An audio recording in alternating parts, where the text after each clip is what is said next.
If you've ever looked at the health insurance line on your paycheck stub, seen the deduction, and thought, at least I have good coverage, this video is going to change how you see that deduction completely.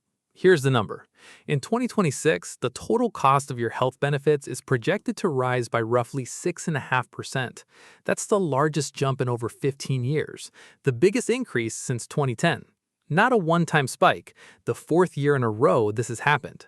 I'm going to show you exactly why and what it means for every paycheck you'll ever earn in the next few minutes. Start with the moment most people actually notice it. It's not when the news reports on healthcare costs. It's open enrollment week at work, when you're handed a stack of plan options and given about 10 minutes to pick one before the deadline closes. You skim the monthly premium, glance at the deductible, and pick whatever feels closest to what you had last year. Almost nobody reads the whole document. Almost nobody calculates what it will actually cost them if they get sick. And every single year, that quiet dash through open enrollment quietly locks in thousands of dollars of decisions you never really made. You just click through them. This didn't happen by accident. Back in 2003, Congress passed a law called the Medicare Prescription Drug Improvement and Modernization Act. Buried inside it was something that would quietly reshape how you pay for healthcare forever, the creation of the Health Savings Account, and with it, the legal framework for something called a high-deductible health plan. At the time, it sounded like a minor technical adjustment, a new savings tool for a small slice of the population. What it actually did was hand employers a legal, government-approved system to shift the cost of your healthcare directly onto you. And over the next 2 decades, they used it. Slowly at first, then aggressively, one open enrollment season at a time. Most people believe their health insurance is what protects them from a huge medical bill. That's not really true anymore.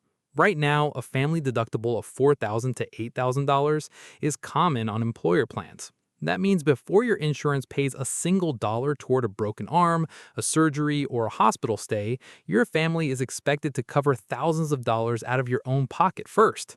You're not protected from the first several $1,000s of a medical emergency. You're exposed to it on purpose. The plan still says insurance on the card. What changed is how much of the risk that word actually covers. Let's talk about the gap, because this is the part almost nobody explains clearly. National health spending in the U.S. has been growing between 5 and 8% a year. Wages, meanwhile, have been growing at roughly 3 to 4% a year. That doesn't sound like a big difference until you do the math on how compounding actually works. At 5 to 8% annual growth, healthcare costs double roughly every 10 to 14 years. At 3 to 4% annual growth, wages double roughly every 20 to 30 years. Healthcare is compounding twice as fast as your paycheck. Every single day that gap sits unaddressed, it gets a little wider, and the distance between what things cost and what you earn to pay for them keeps stretching quietly in the background of every year you don't look directly at it. Picture 2 lines on a chart, starting at the same point the year you got your first job. One line is your income, climbing steadily, a little more each year as you get raises and promotions. The other line is the cost of your family's health care, climbing faster, curving upward more sharply every single year. For a while, the 2 lines look close enough that you don't notice the gap. But compounding doesn't work in straight lines. It works in curves. 10 years in, the healthcare line has pulled ahead. 20 years in, it's not even close. Nobody sent you a notice the day those 2 lines crossed. You just started feeling like your raise never quite covers what it used to without knowing exactly why. Financial advisors miss this. Accountants miss this. Even people who work inside the healthcare and insurance industry miss this. Not because they're careless, because the system was built with enough moving parts, premiums, deductibles, copays, coinsurance, pharmacy tiers, provider networks, that almost nobody has the time to see the full shape of it at once, which is exactly the point. A confusing system is a system nobody pushes back on. Confusion isn't a side effect here, it's load-bearing. And the confusion isn't the only lever being pulled. Behind the premium increase you're about to see this year, there's a specific driver most people never hear about, a category of drugs called GLP-1 medications, originally approved for diabetes and now widely prescribed for weight loss. Employer spending on prescription drugs jumped by close to 10% in a single year, largely because of this one category. Pharmaceutical companies price these drugs at hundreds of dollars a month. Insurers pass the chunk of that cost onto employers. Employers pass the chunk of that cost onto you through higher premiums and higher deductibles. Every link in that chain protected its own margin. You were the only link at the end of the chain with nothing left to pass the cost onto. Here's the part where it gets personal. If your family's monthly premium deduction is around $500, a 6.5% increase this year adds roughly $30 a month. That's about $390 extra a year just from your paycheck deduction before you've spent a single dollar at the doctor. And because national health spending is projected to keep outpacing GDP and wage growth for the rest of this decade, this isn't a one-year problem, it's a compounding one. Every year you don't build a plan around it, the gap does the math against you a little more, and it does that math whether you're paying attention or not. So what actually works here? If your employer offers a high-deductible health plan paired with a health savings account, pay close attention because this is the one part of the system that was accidentally built in your favor. An HSA is the only account in the entire U.S. tax code with 3 tax advantages stacked on top of each other. Contributions go in before tax, the money grows completely tax-free, and withdrawals for qualified medical expenses come out tax-free too. Not tax-deferred the way a 401k works, not partially taxed the way a lot of investment accounts work, tax-free at every single stage, going in, growing, and coming back out.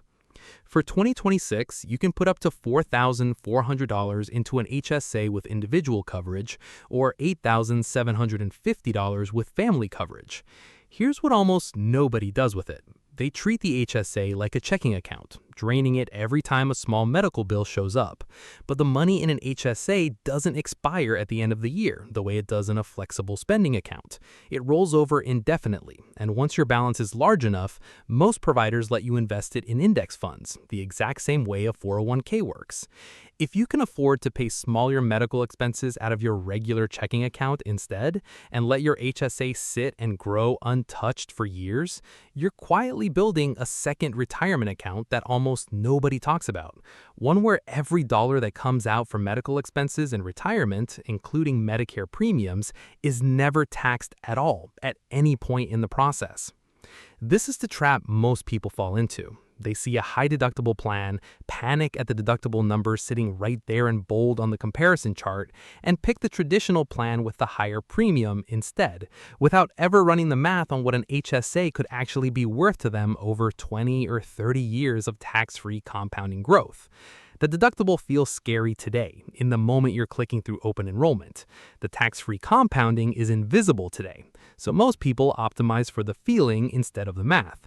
That's not a personal failure. That's exactly how the system is designed to be read in the 10 minutes you're given to read them. There's a second piece almost nobody catches, buried in the fine print of how eligibility actually works.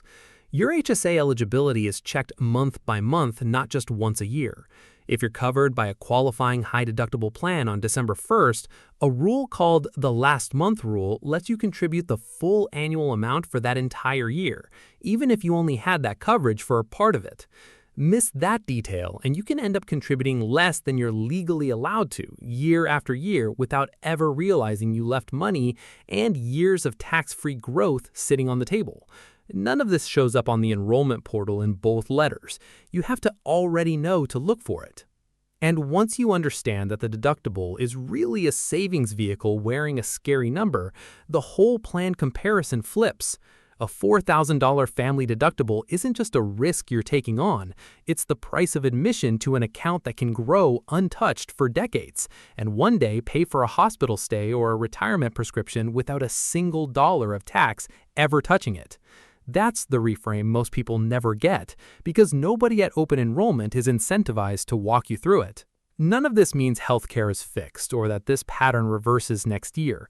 Health spending in the US is projected to keep climbing toward 20% of the entire economy within the next several years. $1 out of every 5 the country produces moving through a system built on this same set of incentives.